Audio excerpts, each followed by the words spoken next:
Break के बाद खुशामदीद नाज़रीन। ब्रेक से पहले हमने NA2 स्वात 1 की बात की है, तफसीली उसका तज़किरा किया है, और उसके बाद अब बारी है NA22 मर्दान 2 की। मर्दान तहसील इसके अंदर मौजूद है, मर्दान कैंट मौजूद है। 2018 की अगर बात की जाए तो यहाँ पे अवामी नेशनल पार्टी की तरफ से हैदर खान हूती 79,151 वोट लेकर फातेह करार पाए थे, जबकि दूसरे नंबर पे पाकिस्तान तहरीक इंसाफ के थे मोहम्मद आतिफ। और इसी हलके के बारे में ये भी मशहूर था कि ये 35 वोटों के फ़र्क से होती साहब जीते हैं, लेकिन इलेक्शन कमीशन ने जो हतमी नताइज का इजरा किया था उसमें 78,999 वोट थे। ये तकरीबन कोई 152 वोटों का फ़र्क था। तीसरे नंबर पे मुत्तहिदा मजलिस अमल के शुजाउल मुल्क थे 19,422 वोट लेकर तीसरे नंबर पे। तो अभी जो इसकी मजमूई सूरत हाल है उसके बारे में बात की जाएगी। यहाँ पे मोहम्मद आतिफ वो आज़ाद हैसियत से मैदान में हैं, सिक्कल उनका सिंबल है। हैदर खान हूती अवामी नेशनल पार्टी से हैं, लालटेन उनका सिंबल है, और शुजाउल मुल्क जो हैं उनका रिंग सिंगल है। छल्ला भी कह सकते हैं, छल्ला भी कह सकते हैं। ये मैंने कहा तर्जुमे का मसला आ रहा है। मैं दरांती सिकल दरानपुर में जो है ना इंतखाबी निशान रोलर कोस्टर है, रोलर कोस्टर। अब वो वहाँ पे उन्होंने रखा है कि ऊपर से नीचे आती हुई ट्रेन। छल्ले वाले का किसी का मैं मीम देख रहा था, वो उसने ना वो छल्ला दे जा जवानी तेरी मेहरबानी। असद साहब NA22 के महल्ले वकू के हवाले से अगर देखिए, रिवायती तौर पर तो मुकाबला आतिफ खान का, और वैसे तो ये सीट 2008 से ANP की चली आ रही है। 2008 में भी यहाँ से ANP जीती थी, 2013 में मीर हैदर खान होती जीत गए, और 2018 में भी। और ये वाहिद मेरा ख्याल है सीट थी ANP की जो पिछली मरतबा वो जीते हैं यहाँ से। और मेरे पास जो फिगर्स हैं, वैसे आपने हतमी नतीजा बताया 152 वोटों का, मेरे पास जो है 78,911, ये 35 वोट ही मेरे पास तो बनते हैं जो डिफरेंस। चले 35 नहीं हुए, 152 हो गए, तो फ़र्क बहरहाल फिर भी दोनों सूरतों में बहुत ही कम फ़र्क था। बहुत टफ फाइट हुई थी ये। अच्छा, अब अमीर हैदर खान होती साहब की स्ट्रेंथ ये है कि ये वज़ीर आला जब रहे थे तो उन्होंने बतौर वज़ीर आला यहाँ पर काफ़ी काम कराए थे, और यूनिवर्सिटी वगैरह, फिर जो मेडिकल कॉम्प्लेक्सेस वगैरह, सड़कें वगैरह काफ़ी तमीर करवाई, तो उसकी वजह से इनका वोट बैंक जो है वो इंटैक्ट चला आ रहा है। और आतिफ खान जो है वो फिर नीचे भी पहले लड़ रहे थे, तो फिर सूबाई वज़ीर बन गए। सूबाई वज़ीर के तौर पर उन्होंने भी हल्के में कुछ काम वाम कराए हुए हैं, तो उनका भी वोट बैंक है। लेकिन इस मरतबा ये MNA ही लड़ रहे हैं, और यहाँ से जो पाकिस्तान तहरीक इंसाफ के और इनके ग्रुप के जो लोग हैं, तैमूर झगड़ा वगैरह, उन्होंने फैसला किया कि इस मरतबा जो है वो अच्छी पोजीशन है और इनको MNA लड़ा के ऊपर भेज दिया जाए। पीपल्स पार्टी कब ज्वाइन की है जी? आपने पीपल्स पार्टी कब ज्वाइन की है? यहाँ से उम्मीदवार है असदुल्ला खान। अच्छा, ठीक है।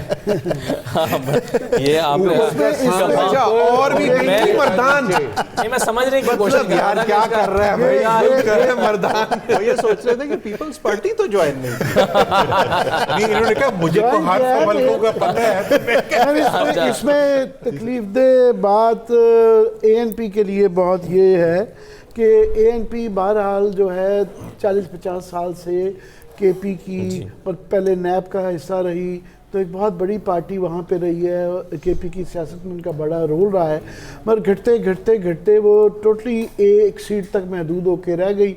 और वो सीट भी बाद में खैर गुलाम अहमद बलोर ने एक बाई इलेक्शन भी उनका जीता था, 2 लोग उनके नेशनल असम्बली में आ गए थे।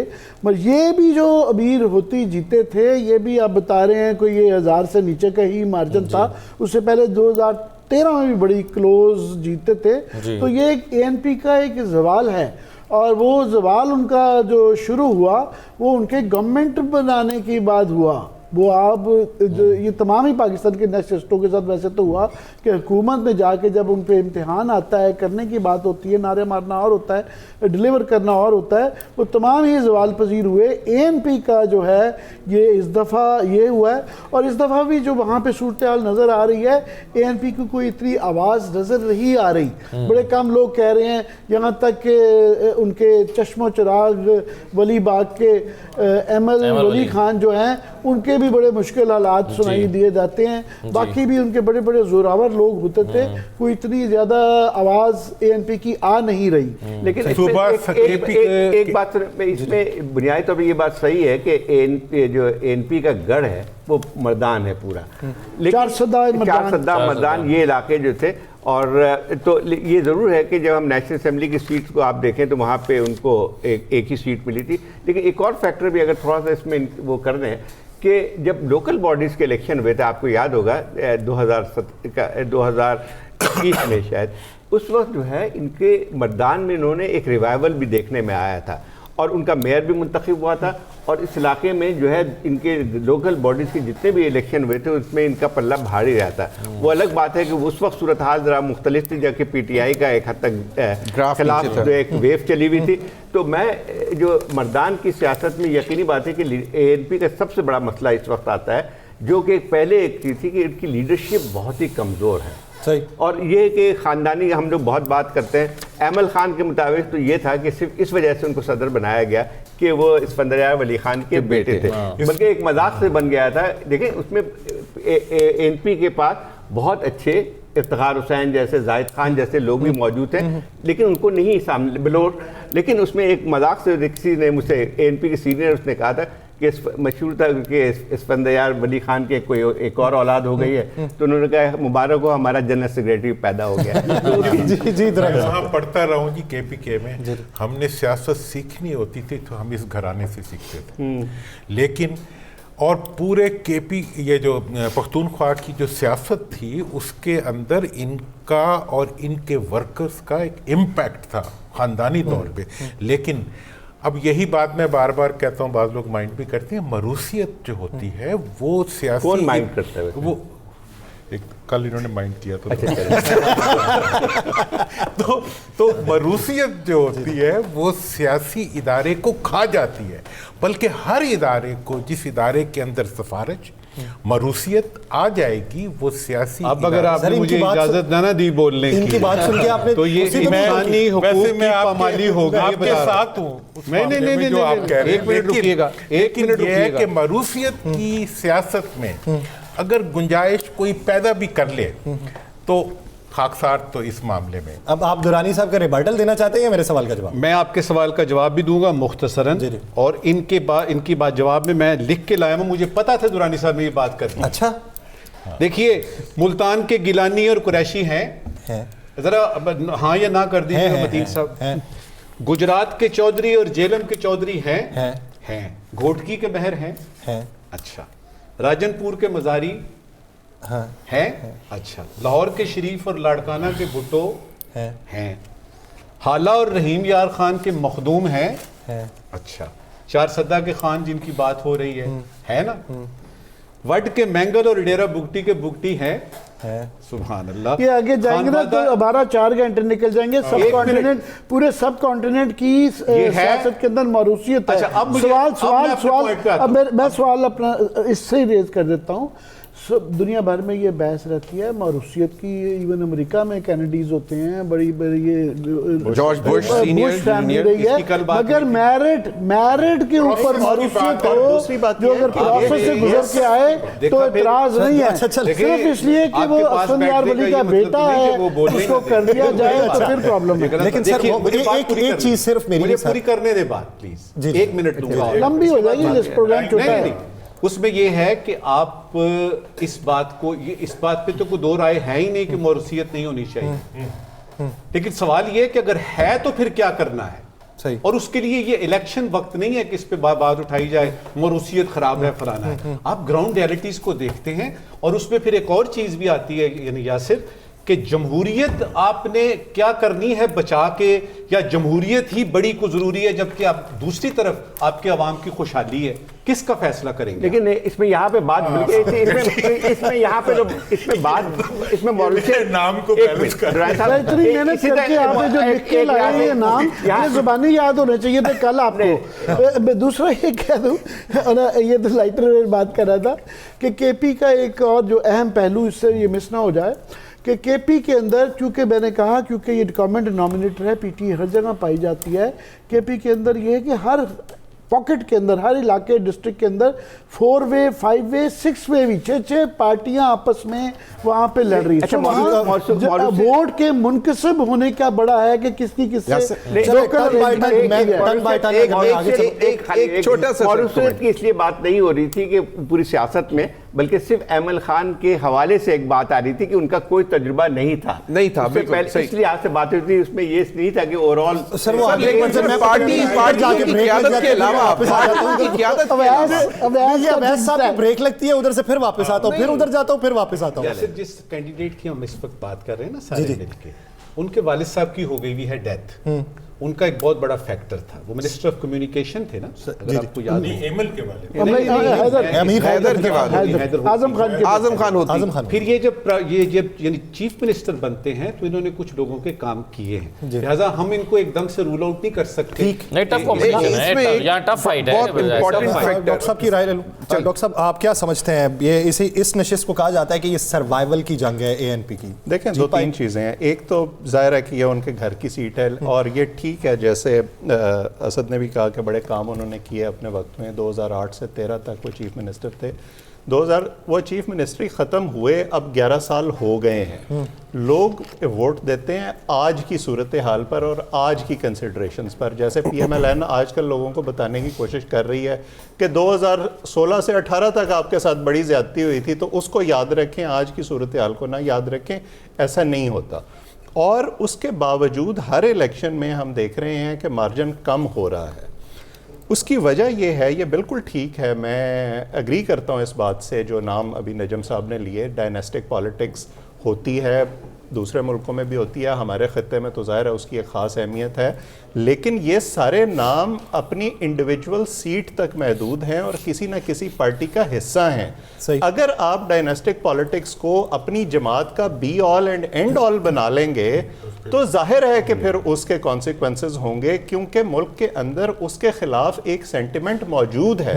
आप अगर उसको नहीं एड्रेस करेंगे तो फिर आप वाइप आउट होते जाएंगे। सेटबैक तो उसका फिर देखना मिलेगा। जमीर साहब, एक चीज जो आप मिस कर रहे हैं इसमें, ANP ने थ्रू आउट 9/11 के बाद एक रिटोरिक रखा है कि हमें कैंपेन नहीं करने दी जाती, हमारे खिलाफ दहशतगर्दी सबसे ज्यादा हुई और उसकी एग्जांपल्स भी इस मर्तबा नहीं कह रहे। नहीं, इस मर्तबा मेरे प्रोग्राम में एमएल ने बोला है, अभी इस दफा भी बोला है, बिल्कुल कह रहे हैं। प्रोग्राम में आए थे, उन्होंने कहा कि हमें तो कोई एतराज़ लेकिन इस दफा वैसे हालात नहीं, हालात देखिए, मेरी बात सुने, लेकिन एक उनके पास एक रिटोरिक तो है, उनके मतलब पार्टी के लोग मारे गए हुए हैं ना, तो वो क्या तो सकते हैं, क्योंकि इन्होंने अपनी जो नाकामियां थी या जो भी जहां से लूज करते रहे, वो उसका रीजन जो है वो ये बनाते रहे ना। लेकिन ये हकीकत भी है, हकीकत भी है कि 2013 के इलेक्शन में इनकी रैलीज को निशाना बनाया गया, बलोर फैमिली के जो है किया गया।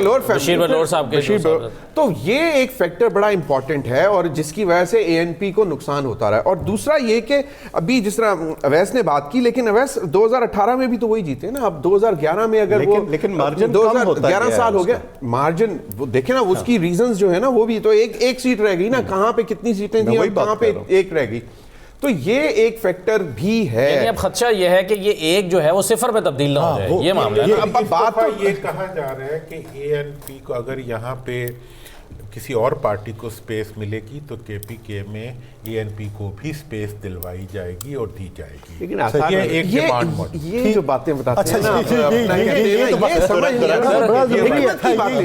हिकमत की बात है। ANP जो माजी और हाल का हम जो बात कर रहे हैं, याद रहे कि ANP के अंदर जिस तरह इन्होंने कहा कि एक मदरसा होता था जहाँ से लोग सियासत की तालीम हासिल की जाती थी, ये अभी रिसेंट पास्ट में पुरानी बात नहीं में कर रहा है। यहाँ देखें अजमल खटक होते थे, यहाँ अफजल खान होते थे, यहाँ अफरासियाब खटक, वो छोड़ के इसलिए चले गए कि उनको वो वक़्त नहीं दी जा रही थी। अभी भी इफ्तिखार साहब वहाँ बैठे हुए हैं, जाहिद खान बैठे हुए हैं, वो साइड लाइन है।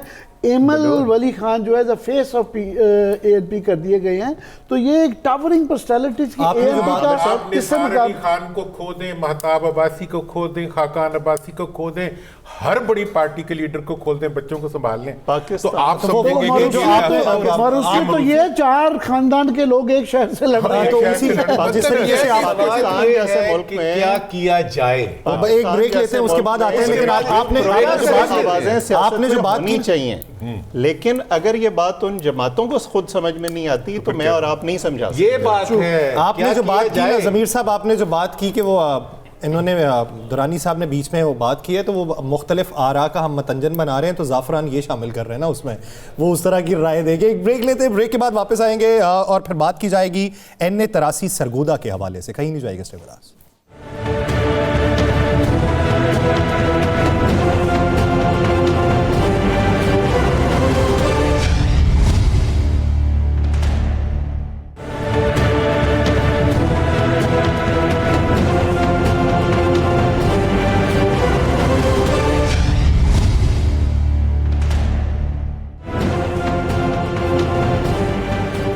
बाद खुशामदीद नाज़रीन। इससे पहले कि मैं तरासी की तरफ बढ़ूँ, वो ब्रेक के अंदर आमिर मतीन साहब ने थोड़ा सा गिला किया है कि हमारी राह का वो आपने मतंजन कह दिया है। तो चलें, अवामी आरा का मतंजन जो है उसमें मुख्तलिफ मेवा जात जो है वो मुख्तलिफ लोग डाल रहे हैं, और ज़ाफ़रान दुरानी साहब ने उसमें डाला था। एन तरासी की बात महंगी चीज़ डाल रहे हैं, अमीर आदमी है, महंगी चीज़ डाल रहे हैं। एन तरासी की बात करते हैं जी। पाकिस्तान मुस्लिम लीग नून की तरफ से मोहसिन शाहनवाज रांझा साहब शेर के निशान के ऊपर मैदान में है। पाकिस्तान पीपल्स पार्टी की तरफ से राव अब्दुल गफ्फार हैं तीर के निशान पे, उसामा गयास मेला है, बाउल का निशान है, आज़ाद हैसियत में मैदान में है, और चौधरी असदुल्ला है जमात इस्लामी से तराजू के निशान पे, तहरीक लब्बैक पाकिस्तान से मोहम्मद यूनस है, और दीगर और भी उम्मीदवार हैं। ये प्रोमिनेंट उम्मीदवारों के नाम यहाँ पे शेयर किए गए। अगर 2018 की बात की जाए तो मोहसिन रांझा साहब यहाँ से 1,16,275 वोट लेकर जीते हुए हैं। लेकिन 2018 के इंतखाब में पहली बार पाकिस्तान तहरीक इंसाफ ने यहाँ से उसामा अहमद मेला को मैदान में उतारा था, जिन्होंने उनके मुकाबले में 1,13,975 वोट हासिल किए। ये 3,000 से भी कम की लीड से मोहसिन शाहनवाज रांझा साहब जीते। माजी अगर देख लें तो माजी में मोहसिन शाहनवाज रांझा साहब 13 में जीत चुके हैं, लेकिन उसका तफसीली जो तज़किरा है वो असदुल्ला साहब ही करेंगे। असदुल्ला साहब, क्या समझते हैं कि माजी में देखा जाए मेला साहब पहली बार आए और इतने ज़्यादा वोट हासिल कर लिए कि PMLQ ही वहाँ से गायब होती दिखाई दी? नहीं, मेला साहब पहली मरतबा नहीं आए, क्योंकि इनके वालिद जो हैं गयास अहमद मेला, ये 3 मरतबा MNA रह चुके हैं इसी हल्के से। और गयास अहमद मेला साहब 2002 भी जीते हैं, 2008 भी जीते हैं, 2013 वो नहीं जीत सके थे क्योंकि 2013 में काफ़ी अनपॉपुलर हो गई थी, तो वो फैक्टर उसमें आ गया था। 60,000 वोट, लेकिन फिर भी 60,000 वोट लिया था उन्होंने। बिल्कुल ठीक कह रहे हैं आप। और उससे पहले भी एक मरतबा वो रह चुके हैं, वफाकी वज़ीर रह चुके हैं। तो इस यहाँ पर रूट्स जो हैं वो मेला फैमिली की काफ़ी तगड़ी और स्ट्रॉन्ग है। और उसामा मेला बिल्कुल नए उम्मीदवार नहीं थे इस हल्के के लिए, और उनके क्रेडिट पर बहुत सारी चीज़ें हैं जो गयास मेला साहब हैं उनके। तो अब ये 2018 का जो मुकाबला है, आपने बता ही दिया कि ये रहा है सिर्फ कोई मेरे ख्याल 700-800 वोटों के फ़र्क से, तकरीबन 3,000 से कम। ये इसमें नहीं, मगर वो मुझे याद पड़ता है दूसरे में जो एक और जगह से देख रहा था, वहाँ शायद 1,000 से कम वाली कैटेगरी में था। ये 14 सीटें, अच्छा बहरहाल इसमें ना, उसमें ये सीट भी आ रही। बहरहाल जो मेरे पास रिकॉर्ड में दर्ज है वोटों का फ़र्क, वो तो 1,14,000 और 1,13,402 और 1,14,200, तो 800 वोट बनते हैं। लेकिन चलें आपकी बात मान लें तो कोई 1,500 भी कोई इतना फ़र्क नहीं, फिर भी मुकाबला ये कांटेदारी समझा जाता है। तो इस मरतबा उसामा मेला साहब जो हैं, अगेन ये चूँकि पूरे उस प्रोसेस में से गुजरे हैं जिसमें से इनकी पार्टी के ज़्यादातर लोग गुजरे हैं, तो उसके बाद अगेन अब देखना ये पड़ेगा कैसे रिस्पॉन्ड करते हैं। इनके साथ हमदर्दी का वोट जाता है, लोग रिएक्शन में इनके साथ खड़े होते हैं, या फिर कैंपेन पूरी तरह से ना करने का डिसएडवांटेज भी हो जाता है। लेकिन मेरे ख्याल में अगर तो वो फैक्टर जो इस तरह की सीटों पर बाकी जगहों पर पीटीआई को फेवर कर रहा हुआ, तो ये सीट में भी उसमें से निकल जाएगी। लेकिन आप देखें सरगोदा की 5 सीटें जो हैं पिछली मरतबा वो नून लीग ने जीती हुई हैं। पूरा डिस्ट्रिक्ट सरगोदा जो है वो नून लीग का ही रहा है। और पिछली मरतबा भी हम देख रहे हैं कि अगरचे कुछ सीटों पर अच्छे मुकाबले हुए थे, लेकिन मजमूई तौर पर 500 सीटें सरगोदा से ले गई थी। इस मरतबा सरगोदा की जो और फैमिली जो पाकिस्तान तहरीक इंसाफ के प्लेटफॉर्म से इलेक्शन लड़ना चाह रही थी, उसमें मुमताज़ कालून की फैमिली, अब्दुल्ला कालून, उनका भी हम जानते हैं कि चीज़ें उनके लिए भी फिर उनको विड्रॉ करना पड़ा, ये दस्तबरदार हो गए इलेक्शन से। तो ये सारी चीज़ें सरगोदा में भी असरअंदाज हुई हैं। लेकिन अब देखना ये कि सरगोदा की कोई एक आध सीट जो है इस मरतबा निकलती है, क्योंकि 7-8 हज़ार वोटों के फ़र्क से भी, यानी सरगोदा 3 अगर आप देखें तो वो भी महज 7-8 हज़ार वोटों के फ़र्क से नादिया अजीज़ जो है वो हारी हुई हैं। तो इसी तरह से डॉक्टर जुल्फ़िकार अली भट्टी वाली सीट भी जो है वो भी चंद 100 वोटों के फ़र्क से है। सरगोदा 4 और डॉक्टर आमिर सुल्तान चीमा वाली, वो भी चंद 100 वोट है। तो पिछली मरतबा नेक टू नेक तो गया था, लेकिन नून लीग ने सारी सीटें जीती थी। इस मरतबा शायद कुछ मिलेगा। आमिर साहब क्या राय रखते हैं बिलखुसूस इस नशिस्त के हवाले से कि बहुत कम मार्जिन तो अब की बार? मोहसिन रांझा साहब की अभी एक कोई मुबैना ऑडियो आई थी, तो जिसका उन्होंने डिनाई नहीं किया, उसमें वो बड़े परेशान लग रहे थे और अपने वो वर्कर्स को बार बार इल्तिजा कर रहे थे कि यार तुम लोग ना, आप लोग, वीडियो आई थी सर, वीडियो ऑडियो इस तरह मुबैना आई जिसको उन्होंने डिनाई नहीं किया, जिसमें वो बहुत परेशानी से इल्तिजा कर रहे। अब उनकी इस फिगर्स को देखते हुए परेशानी की वजह समझ आ रही है कि क्लोज इलेक्शन था, और सरगोदा भी गुजरांवाला की डिवीज़न की तरह ये उनका नून लीग का ये फोर्ट्रेस है, एक किला है उनका, और सारा स्वीप किया हुआ था। तो ये भी सीट जो है ये डिफाइन करेगी रेस्ट ऑफ दी डिस्ट्रिक्ट को कि वहाँ पे क्या रहता है। और जनरली वहाँ पे यही बताया जाता है कि कांटेदार मुकाबला है, सरगोदा को देखने की वहाँ पे ज़रूरत है। और मुकाबला बाकी सीटों में भी मलिक नईम की फैमिली जो है, उमर जो है वहाँ से वो काफ़ी पहले हारते रहे हैं, तो उस सीट के ऊपर भी जो है इस दफ़ा बताया जा रहा है काफ़ी कांटेदार मुकाबला है।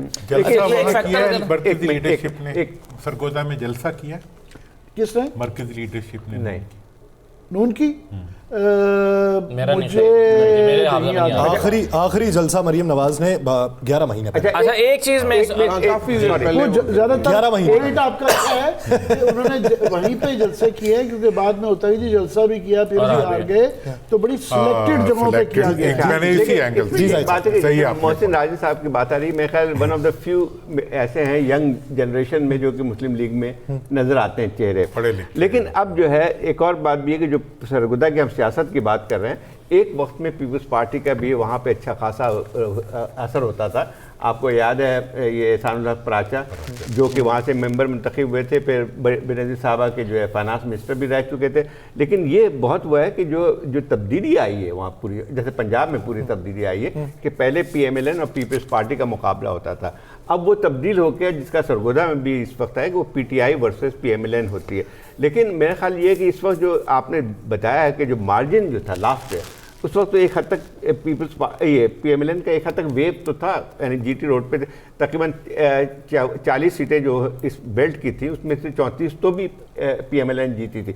लेकिन अब जो है हालात जो तब्दील हुए हैं उसका कितना असर होगा, क्योंकि कैंडिडेट वहाँ पे जो आपने नाम लिए हैं जो PTI के जो आज़ाद मेंबर की तरह खड़े रहे, वो सब के सब एक कॉन्स्टिट्यूंसी पॉलिटिक्स में उनका अपना असर नफूज है, ऐसे अननोन नहीं है। जैसे मलिक मेले के जिक्र किया आपने, उसका आपने पूरा जिक्र के जो है उनके खानदान से, तो इसका मतलब उनको एक एडवांटेज तो है उनको, जाहिर बात। और उसके साथ साथ जो अभी नई सरगोदा के अंदर जो मेन पूरा शहर और इर्द गिर्द की सीटों के इर्द गिर्द वहाँ चीमा फैमिली का बहुत रोल था, और वो तवातर के साथ 1990 से नून लीग की सीट पे वहाँ से जीते आ रहे थे। बाद में आमिर चीमा चले गए PTI में, वो वहाँ से उनका बड़ा क्लोज कांटेदार मुकाबला हुआ, शायद वो ट्राइब्यूनल के अंदर जाके वो वहाँ पे हार गए थे।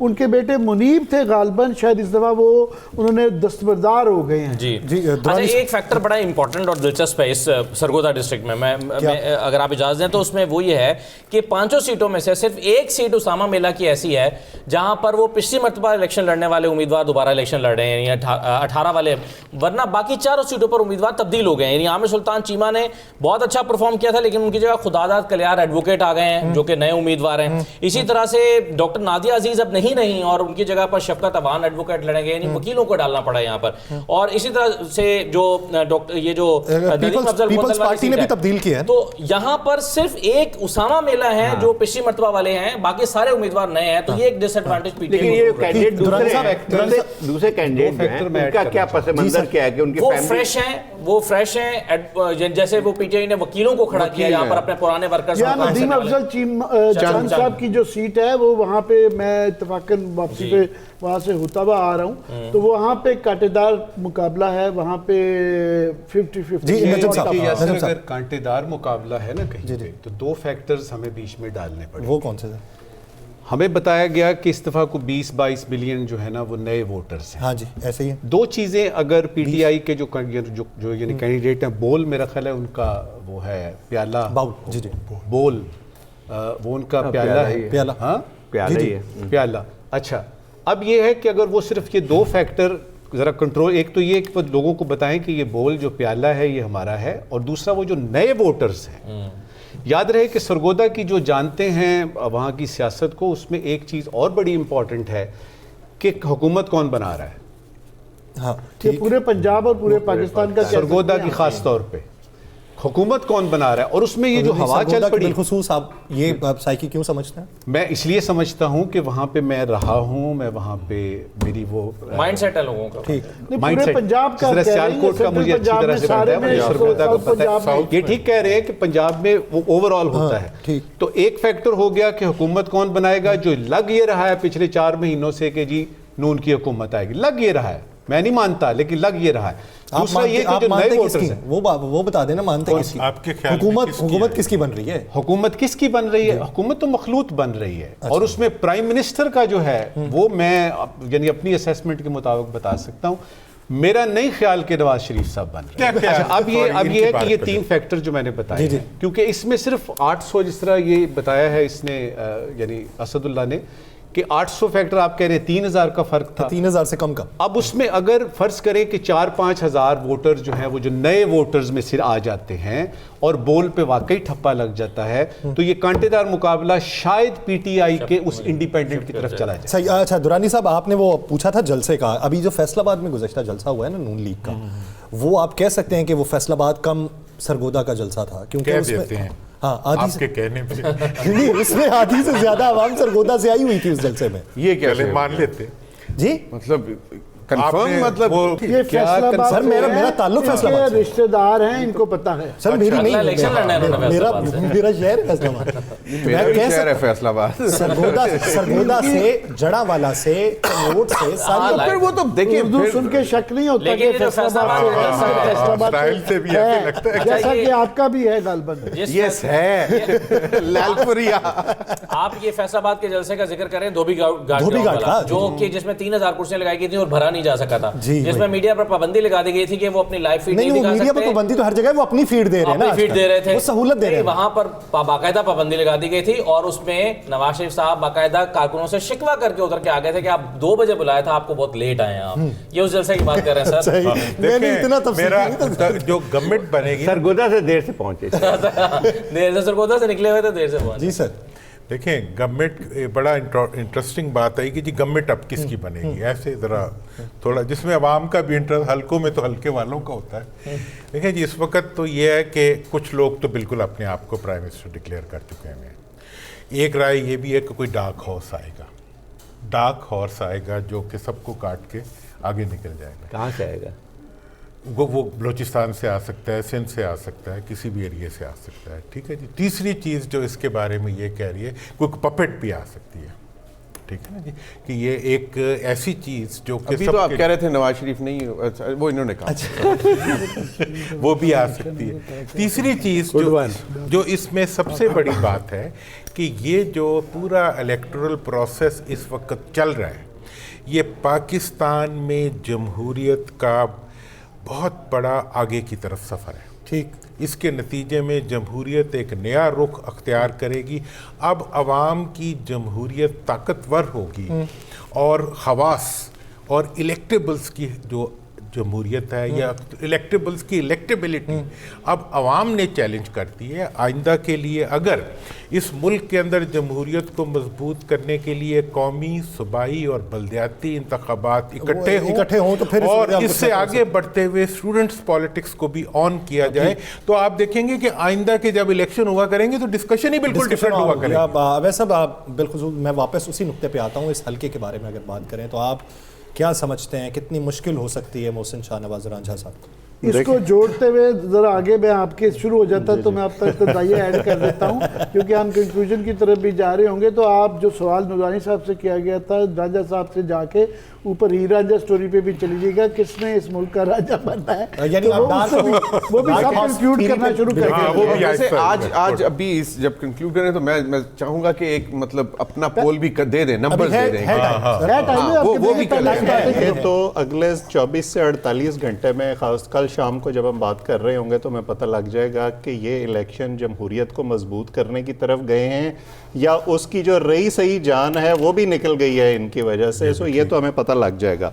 ये हल्का जो है, जैसे सबने कहा कि ये दोनों जो उम्मीदवार हैं वो तकड़ी फैमिलीज से आते हैं, एंट्रेंच्ड हैं उस इलाके में। सो मुकाबला तो होगा यहाँ पे। इसमें जो लोकल डायनामिक्स हैं वो भी आएंगे। सरगोदा बहुत अहम है मुस्लिम लीग नून के लिए। नवाज शरीफ साहब खुद वहाँ से इलेक्शन लड़ते रहे हैं, जीतते रहे हैं।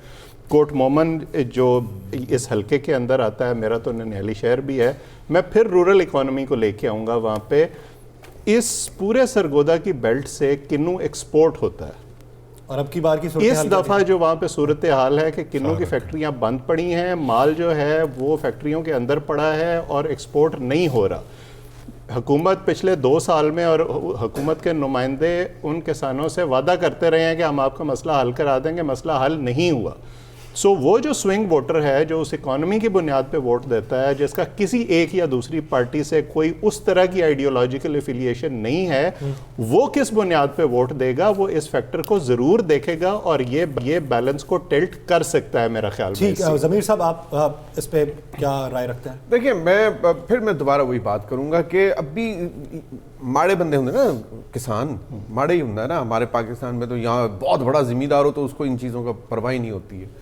माड़ा आदमी जो है ना, वो फिर अगेन उसको देख रहा होता है कि जिनने जाके साडा मसला हल करवाना है, गुस्से में वो जाके जो है ना किसी के खिलाफ वोट नहीं देगा। मैं अगेन वो बात कर रहा हूं कि इनके मसाइल जो हैं हमारे लोगों के अनफॉर्चुनेटली अभी तक उसी इर्द गिर्द घूम रहे हैं। अभी रांझा के उसमें कॉन्स्टिट्यूंसी में क्या हुआ था कि पता नहीं कोई बंदा मर गया था, उसकी वो जो जिसने वो जनाजा पढ़ाया था, वो 2 तारीख को उनकी वफात हुई थी और वो 10 तारीख को 15 तारीख को डेथ सर्टिफिकेट और पता नहीं क्या क्या ना। तो अगर इन मसाइल की अहमियत ना होती और लोगों का सेंटिमेंट इंटेंसिफायर ना होता तो शायद इमरान खान की emergence as a third force भी ना होती। नहीं, आई अंडरस्टैंड, मैं मानता हूं, लेकिन बात यह है कि उन्होंने डिलीवर किया। पिछले 2 साल में सत्यानाश हो गया, यही पॉइंट है ना आपका। लेकिन अब अवाम क्या अगेन उस पर बैंक करेगी कि जो प्रोबेबली उनको नजर आ रहा है कि नहीं पावर में आएगा? That is my question. क्योंकि ये जो फैक्टर है ना, मैं फिर अगेन यही कहूंगा कि अनफॉर्चुनेटली हम इस वेब से बाहर नहीं निकल पाए अभी तक, लेकिन इसमें फंसे हुए हैं। लेकिन क्योंकि सॉरी मैं आपको, लेकिन एक बात है, जब हम इतनी बात करते हैं कि पंजाब में अगर देखा जाए जिस तरह से चेंजेस आई हैं, तो जो तफरीक है रूरल एरिया की और क्या कहते हैं जो टाउन्स और इसकी अर्बन एरियाज़ की, बहुत तफरीक कम रह गई है। तो इस फैक्टर को भी अगर आप देखें कि सोशियो इकोनॉमिक चेंजेस जो आई हैं, तो क्या हम उसी चीज़ पे रहें जो कि आज से 15 साल या 20 साल पहले जो सूरत हाल थी या उस किस्म की सियासत थी? तब्दील तो हुई है ना एक लिहाज से पंजाब। ज़मीर बात ठीक कर रहे हैं, लेकिन मसला ये है कि इलेक्टोरल पॉलिटिक्स में there are more than one variables. एक जो बात की थी जाहिद साहब ने कि पीपल्स पार्टी का भी इस इलाके में एक जमाने में रहा है, और वो जो वहाँ के लोग लोकल जो कहते हैं, वो बेसिकली 2008 और 13 की जो मुफाहमती सियासत थी ना जरदारी साहब की, उसने ना सिर्फ इधर पूरे पंजाब में सत्यानाश। सर एक जुमला मैं ये कहना चाह रहा था कि ये जो कह रहे हैं ना कि ये थाने कचहरी वाला, ये वन ऑफ द फैक्टर्स तो हो सकता है, लेकिन ये डिसाइसिव फैक्टर नहीं। मैंने ये नहीं कहा, नहीं, आई नेवर सेड कि this is the decisive factor. मैंने कहा कि ये चीज अभी है, मौजूद है। अच्छा, हम जब अपनी डिस्कशन क्लोज करने वाले हैं तो कल सब जब बात होगी तो वो तो अब क्या टर्न आउट होता है, अवाम की हिमायत किस तरफ को होती है, वो उसी पे होगा। अब तक यानी पिछले 1 महीने जब से ये इलेक्शन शेड्यूल का आगाज हुआ, जितनी कंपेन हुई, उस कंपेन के तनाजुर में हकायक देखते हुए कौन क्या समझता है कि किसकी पार्टी कहां पे स्टैंड करती है, ये कितनी नशिस्तें निकाल सकती है, उसका एक राउंड चला लेते हैं। मैं सबसे पहले आमिर साहब आपकी तरफ आता हूं। सबसे पहले पाकिस्तान मुस्लिम लीग नून विफाक में कौमी असम्बली की कितनी नशिस्तें निकाल सकती है, यानी 266 में से? मेरे पास तो वो क्रिस्टल बॉल नहीं है, मगर वो खुद डरते हुए, बहुत बड़े उनके मुतबिर लोग क्लेम करते हुए डर रहे हैं, और 100 और मैंने मेरे इसरार करने पे कि ज़रा हौसला करें, तो उन्होंने 110 तक जाते हैं, जिससे कि 50-60 सीटों का फ़र्क आता है। तो ये अभी जो बात हो रही है कि नवाज शरीफ ने प्राइम मिनिस्टर बनना है या नहीं बनना, 50 सीटों का गैप है, क्योंकि पंजाब से बाहर। ये तो आप उनकी राय बता सर, अपनी बीच में राय। मैं उनके साथ ये एग्री करता हूँ कि उनका वो पंजाब के अंदर एग्जिस्ट करते हैं, वो बाकी सूबों के अंदर उनकी क्योंकि प्रेजेंस नहीं रही हुई है, सिर्फ पंजाब तक महदूद होके, और पंजाब के भी खास बेल्ट के अंदर रहते हुए, सेंट्रल या साउथ के अंदर रहते हुए बड़ा मुश्किल हो जाता है। मैं अगली पार्टी के बाद कोलिशन गवर्नमेंट तो डेफिनेटली है, मगर वो बड़ी शर्मिंदगी की बात होगी कि इस तरीके से इन हालात में भी अगर इतने वोट लेने हैं तो उसके बाद वो कोई बड़ी दागदार उजाला होगा। मैं कहूं ठीक है जाहिद साहब, ये सिर्फ अभी बात सिर्फ पीएमएलएन की है, बिल्कुल सही, सबको मिला ले, इकट्ठा लाना पार्टीज का, इकट्ठा कर ले सबका। आप बताएं कल क्या होगा, सबसे ये पूछ रहे हैं। कल वही बात, क्रिस्टल बॉल तो किसी के पास नहीं है, लेकिन जो ट्रेंड हम जो डिस्कस करते आए हैं उसमें 2 चीज़ बहुत साफ नजर आती है कि पीएमएलएन को जिस तरह से कही जा रही है कि एक मेन पार्टी उभर के आएगी, तो उसका सिर्फ पंजाब भी में सारा है, और पंजाब में मैं समझता हूँ कि इस वक्त जो नज़र आ रहा है उसको 80 से 90 सीटें जो है उससे ज़्यादा नहीं मिलेंगी। 80 से 90 नहीं मिलेंगी।